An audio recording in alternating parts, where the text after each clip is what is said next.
We are taking a look at the PX-S1000 from Casio.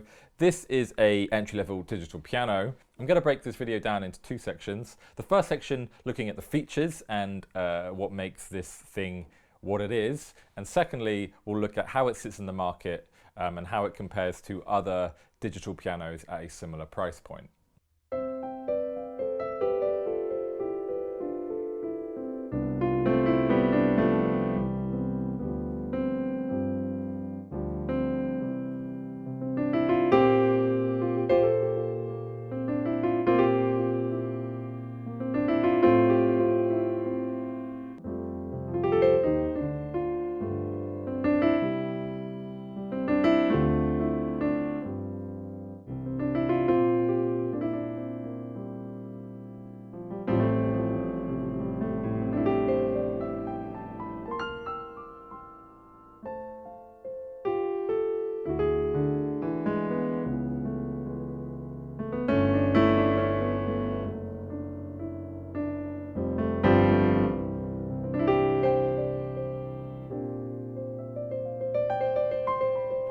So we have this in stock in two colors, in black, and then this rather fetching red as well. I also believe that it comes in white. Casio are calling this the world's slimmest digital piano, and this is a major selling point for this thing.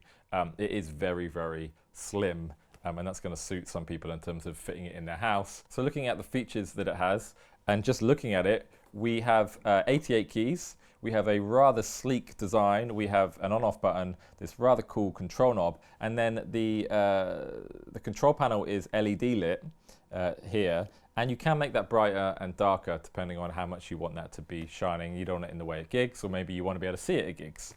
In terms of the control panel at the back, we have 3 pedal input support, meaning you can run it like a real piano with 3 pedals. We have a sustain and damper input, as you might expect. An audio input, which is cool, and then not only do we have a full-size jack output, we have a stereo full-size jack output, and that isn't something you see on pianos at this price point that often. And just down here we have 2 3.5 headphone outputs, meaning you can plug in and not annoy the neighbors or your parents, which is great.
In terms of what's going on the inside, they are fully graded weighted keys, meaning that they are slightly heavier at the bottom than they are at the top, which is much more like a real acoustic piano.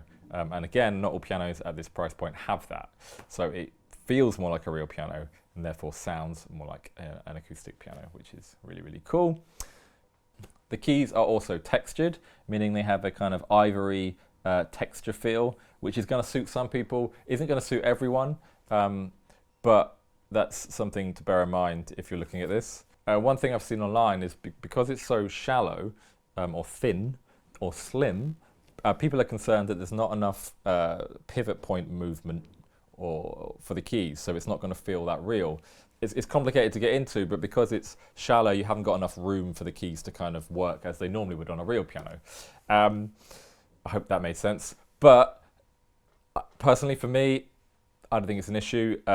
You know, unless you're like you're used to playing on massive grand pianos, it's not going to be an issue at all.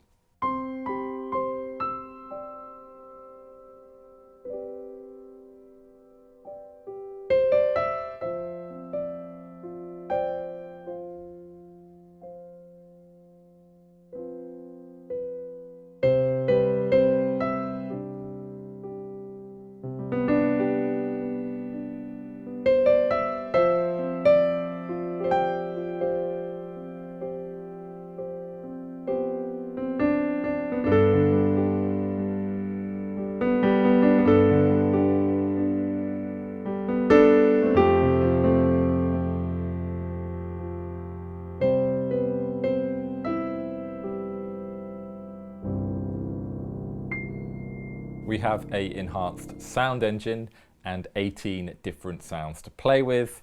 It's also has Bluetooth capability, which I think is pretty much standard on most digital pianos now. You seem to see that a lot, which is really useful for connecting to apps and kind of learning with. And also, this can be battery powered. Now that's a big thing for some people.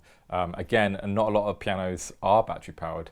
Obviously you can plug this into the mains. I've got it plugged in at the moment, but the ability to be able to, you know, throw some batteries in and take it with you, and it's pretty light as well, really gives you flexibility in travel and movement. Casio are also offering 6 months free subscription to the Deezer app when you buy one of these, UK only. So if you want some free streaming of music, then when you get one of these, you get 6 months free with Deezer. So in terms of where this is in the market, in terms of who's, you know, what's it similar to, as I said, it is kind of your entry-level digital piano. It's going up against the Roland FP10, the Yamaha P45, the Korg B2. And, you know, what I would say, to be honest, is each of those pianos, and including this one, have their own benefits and negatives, but they have the, you know, reasons why you may pick them over each other.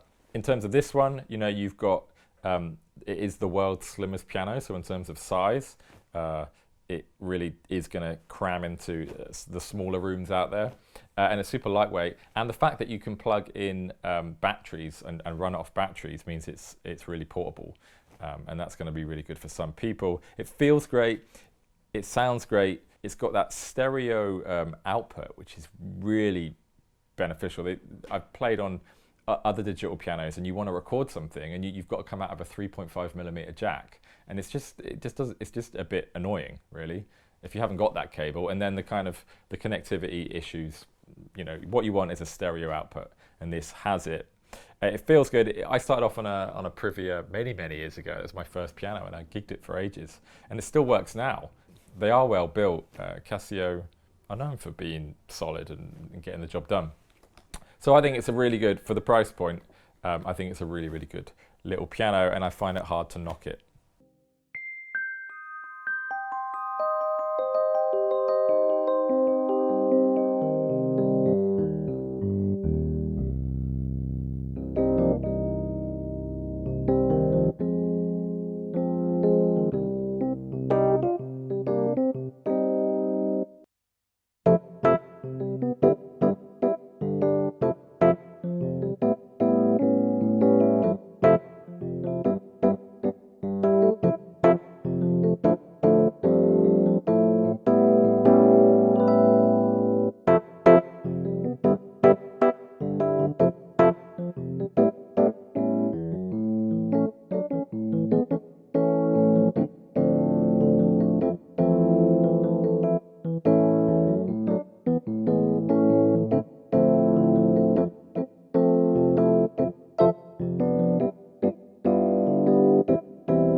But what do you think? Have you played any of the 4 entry-level pianos that I've mentioned? Are you looking at starting piano, and you're looking at upgrading? You don't know what to buy. You know, you want weighted keys, but you're not sure which one. Then drop us a comment, and we'll reply and give you some help. Or you know, call us. Go to the website, give us a call. Sometimes it can be a little bit daunting, and you're not really sure who to trust or what to buy. But you know, you can't go wrong really. Any of the pianos, all at the similar, you know, price brackets coming out at the moment, are pretty good. If you've enjoyed the video, then don't forget to hit that like button. Please hit the subscribe button. Thanks for watching. Me, Tom, or Chris will see you very soon.